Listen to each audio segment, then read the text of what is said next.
रामकृष्ण हरी माऊली. आमच्या गौरीचा काय खेळ चालू आहे बघा.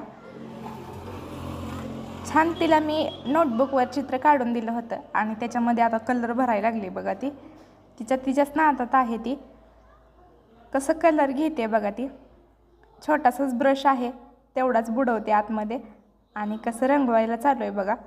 आता मध्येच हा वेगळा कलर द्यायला लागली आहे ती. ते मी काढलेलं बघून तिला पण उत्साह आला होता काहीतरी काढण्याचा आणि तिचं चालू होतं बघा तसं. आणि मला भरपूर काम पडलं होतं. मामा मामी आले होते. आम्ही दुपारी नारळ खाल्ला होता, त्यातलं पाणी पिलं होतं. त्याची टरपालं होती बघा ती आणि ते सगळं मला गोळा करून टाकायचं होतं, झाडून काढायचं होतं. आणि आमच्या गौरीचं झालं होतं बघा. बाहेर आली होती ती पोर्चमध्ये माझ्याकडे. इथं मामा बसलं होतं. आणि आज देखील आमच्या इकडं आभाळ आलं होतं, वारं कावदळ सुटलं होतं.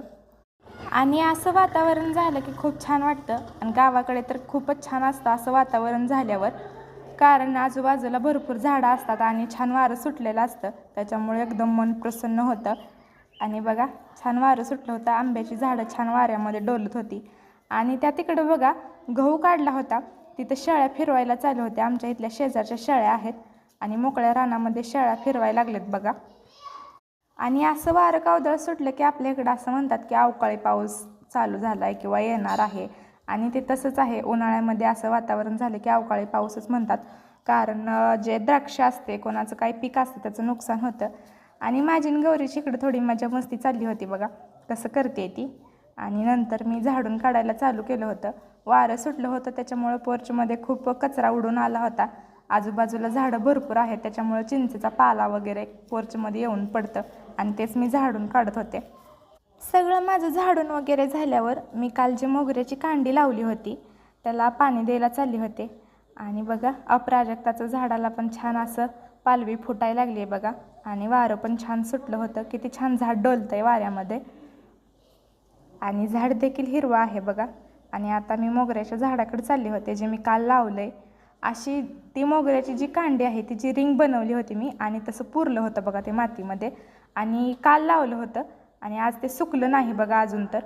आणि छान असं मी त्याला झाडाला पाणी द्यायला चालू केलं. कृष्णकमळाला आणि गोकर्णाच्या वेलाला पण मी पाणी दिलं. उन्हाळ्याचे दिवस आहेत, ते वेलं देखील सुकू नये म्हणून त्याला पण पाणी द्यायला चालू केलं होतं मी. आणि मोगऱ्याच्या झाडाला पाणी देऊन झाल्यानंतर आमच्या इथं एक बेलाचं झाड मनानं आलं होतं बघा. ते काही मी लावलेलं नाही. नंतर त्याला पण पाणी दिलं मी आणि त्याची पण पान गळती झाली आहे उन्हामुळं. त्याची पानं गळाली होती. आणि शेवंतीला पण छान असं पाणी सोडलं मी. शेवंती किती हिरवीगार आहे बघा. आणि नंतर अपराजक्ताच्या बुडामध्ये पाणी सोडलं होतं. नळाची पाईप तिथंच टाकली आहे बघा मी. असं दिवस मावळायला लागलं की मी रोज झाडांना पाणी घालते आणि आज देखील तेच करत होते. आणि इथं बघा गुलछडीचं जे झाड आहे त्याला अशा कळ्या आल्यात बघा.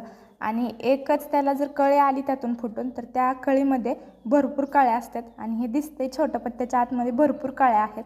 ते मोठं झाल्यानंतर दिसतंय. आणि मी तिथं गेले होते झाडांपाशी आणि आमची गौरी देखील माझ्या पाठीमागं आली होती. आणि आता तिची रिॲक्शन बघा. डन म्हणत होती कारण झाडं खूप छान आली होती. आणि आमचा शंभू ऊन पडतंय त्याच्यामुळे येताना छत्री घेऊन आला होता आणि त्याचं बघा छत्री होती हातात आणि शिट्टी वाजवत होता. आणि झाडांना पाणी वगैरे देऊन झालं माझं आणि घरामध्ये आलते. मामा मामीसोबत जेवण करायचं होतं मला आणि आमच्या तिघांचं छान जेवण चालू होतं.